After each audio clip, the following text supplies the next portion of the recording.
This is Angel Bueno from One Soul. I've been meditating in another virtue of our Lord, and now I hope that with these thoughts and prayers that I've been through during this time, I get to help one soul. I want to talk about obedience today because it's probably something like right now I'm trying to teach my kids, and it's a serious pain. Because it's one of the three main virtues that kids need to learn when they're little, but you need to teach it with charity. I was just saying to a group of friends the other day how mind-blowing it is that when you love somebody so much, like you love your children, and then you ask them a favor with a lot of patience, really control yourself because you're about to lose your patience. And they look at you in the eye and they just say no. and it's in those moments when you cannot lose it at all, because you need to teach with charity the same way that our Lord teaches us, with a lot of charity, with a lot of love. And if we teach through fear, it actually might backfire eventually. So it is tough. But this is not only about our children, about our children learning obedience, because this is something that never stops. It's hard from our childhood all the way to adulthood, and probably all the way until we die, because pride is part of the issue. Most of the time we think that we are right, that we know what to do, that we know better. Especially when we are challenged with points that go against our plans. But many times it's worth obeying. Anyway, so I'm going to try to break this down a little bit in these podcasts. And the importance of always obeying, independently of the circumstances, as long as the command is something morally right, of course. But yes, first of all, obedience, we owe obedience to God. And that is the main one, because it's our salvation what is in the game there. Our Lord has told us what we need to obey Him, that is the commandments. Thus, I was reading St. Augustine, and he calls the 10-string harp of God, that is the 10 commandments. That beautiful music that we can play when we follow the 10 commandments. But not just by not falling into sin, but actually living the virtue opposed to those sins. So yeah, it is so important to live this commandment well, because it's like just using this metaphor of St. Augustine with the 10-string harp. When we play it well, it really produces music that will give great example to the rest of the people around us, especially to those that don't have the faith, or that don't want to have the faith. I came across somebody not long ago that was saying like the faith wasn't for him because it was against his freedom. And I was like, but that is completely wrong. Because if you think you are a slave, because that is the opposite of being free, by living the faith, that is actually the most liberating thing that somebody can live, you basically have lost the point completely. So to obey God is not a slavery. It is the opposite. It is freeing. Because we need to remember that the exercise of our freedom only takes place when the choices that we choose are right. People that say that the faith is not for them, or the Catholic Church is not for them because they want to be free, they want to do whatever they want, They basically have a hedonistic mentality. They just move by their pleasure and they just want to do whatever they want, with his selfishness, which, funny enough, is one of the commandments of the satanic churches. I'm not saying that people that don't want to be in the church are possessed, or that, but definitely the devil is oppressing big time that person. Because remember, and I keep repeating what St. Paul says, or you serve God or you serve the devil. There is not somebody in between the two of them that you can choose to serve that is not God or the devil. No, or you pick one or you pick the other. So when you don't pick the church, when you don't pick following the commandments of God, when you choose to disobey God's commands, you are choosing to obey the devil.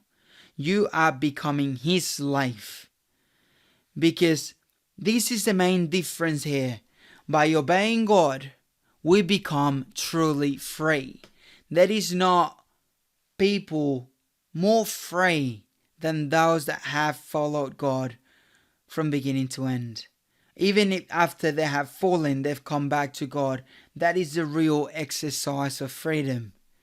By obeying God, by being his servant, ironically, it sounds quite ironic, but by being his servant, you are the most free that you can be. And this is important to remember, because faith in the commandments, obedience to God, is not saying no.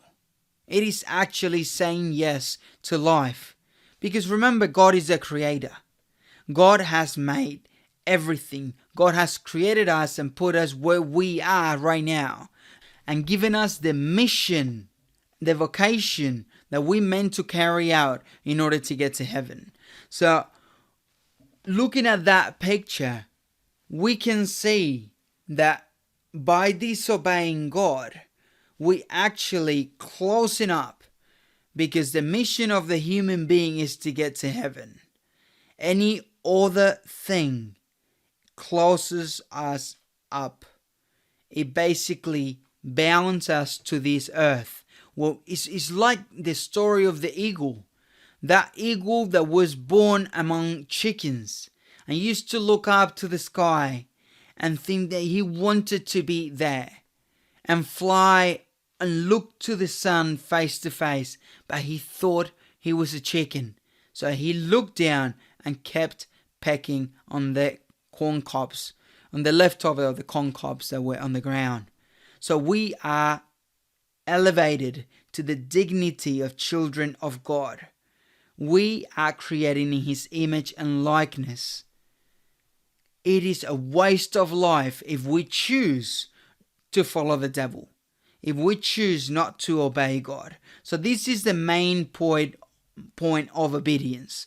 We owe obedience to God. We owe him everything.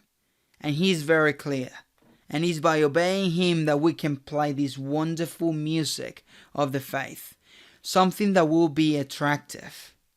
Like so many times I've heard of friends of mine that have been approached by people without the faith. And they say, but what do you have that makes you so happy? And my friends have always said, the faith. Because I believe in God and I live according to the church. I said, wow, I would love to have that. That is so similar to what the rich young man said to Jesus.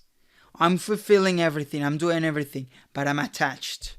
I'm attached to pleasure, I'm attached to money, I'm attached to whatever you want to put there. Release your wings. Become an eagle. Obey God, follow his commands. It's as easy as that. And if you find it hard, put the means. Put the means, find a spiritual direction, somebody that you can be accountable to. That can be the representative of Jesus in your life. And that is what a spiritual director is.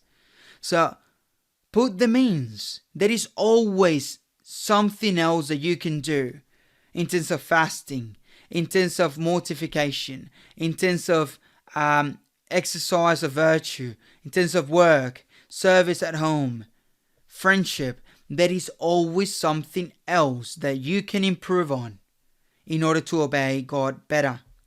You will stop growing the day you die. And you'll finally see in the eyes of God whether you have chosen to obey God or to obey the devil. So that is very important in a daily basis.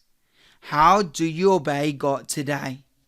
As simple as having a little particular goal for the day that you can come up with during your examination of conscience. So this way, I will obey God today.